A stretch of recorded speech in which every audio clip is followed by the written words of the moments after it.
L'espace est un mystère infini, une mer noire parsemée d'étoiles, de planètes et de secrets incroyables. Aujourd'hui, je vous embarque pour découvrir 10 faits fascinants sur l'espace qui vont littéralement vous retourner le cerveau. Avant de commencer, n'hésitez pas à vous abonner et à liker la vidéo, ça me soutient énormément. Prêt pour le décollage? Allez, on y va!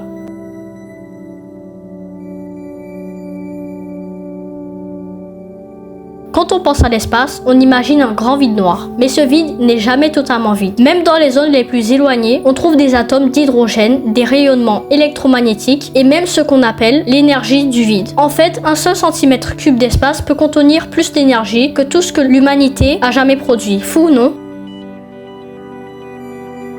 Sur Neptune et Uranus, la pression est si énorme dans l'atmosphère qu'elle compresse le carbone en diamants solides. Des chercheurs pensent même que ces diamants pourraient tomber comme de la pluie jusqu'au noyau des planètes. Imaginez un monde où il pleut des pierres précieuses, sauf qu'il fait moins 200 degrés et que l'atmosphère est remplie de méthane, donc pas très accueillant.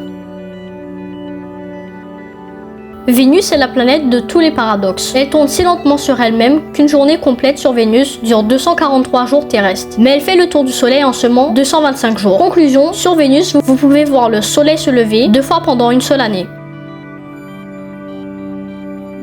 Les astronautes disent souvent que l'espace a une odeur très particulière. Une fois leur combinaison retirée après une sortie, ils décrivent une senteur de métal brûlé, d'ozone ou même de viande grillée. C'est en fait le résultat de particules ionisées par les radiations solaires qui s'attachent à la combinaison, une odeur cosmique en quelque sorte.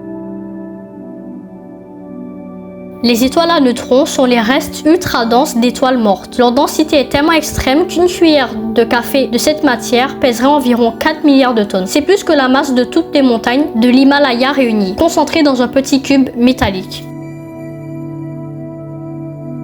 Bienvenue sur HD 1897-33b, une exoplanète située à 63 années-lumière de la Terre. Là-bas, il pleut du verre en fusion, et pas n'importe comment. Les vents atteignent jusqu'à 8700 km/h, ce qui projette le verre horizontalement, autant dire que même un parapluie en titane ne vous sauvera pas. Prenez une poignée de sable, chaque grain représente une étoile. Maintenant, imaginez toutes les plages de la planète. Il y a plus d'étoiles dans l'univers observable que de grains de sable sur Terre. On parle de plus de 100 milliards de galaxies, chacune contenant des milliards d'étoiles.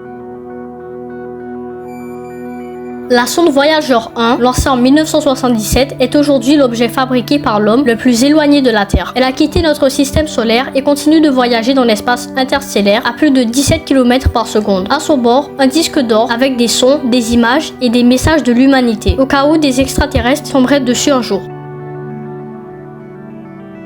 55 Cancri E est une exoplanète située à 40 milliards d'années-lumière. Les scientifiques pensent qu'elle pourrait être composée majoritairement de carbone, dont une bonne partie sous forme de diamants. Si c'est vrai, cette planète vaut 26,9 nonillions de dollars. Mais bon, aucun moyen d'y aller et y faire du shopping pour l'instant. Contrairement à ce que son nom suggère, le Big Bang n'est pas une explosion dans l'espace, mais une explosion de l'espace lui-même. L'univers n'a pas explosé depuis un point dans le vide. Le vide lui-même s'est dilaté et continue de le faire aujourd'hui. Tout s'éloigne de tout, et ça c'est encore plus fou qu'une explosion. Bref, la vidéo est terminée, j'espère que vous l'avez aimé. N'hésitez pas à liker la vidéo et à vous abonner encore une fois, ça me soutient énormément. Sinon, à la prochaine.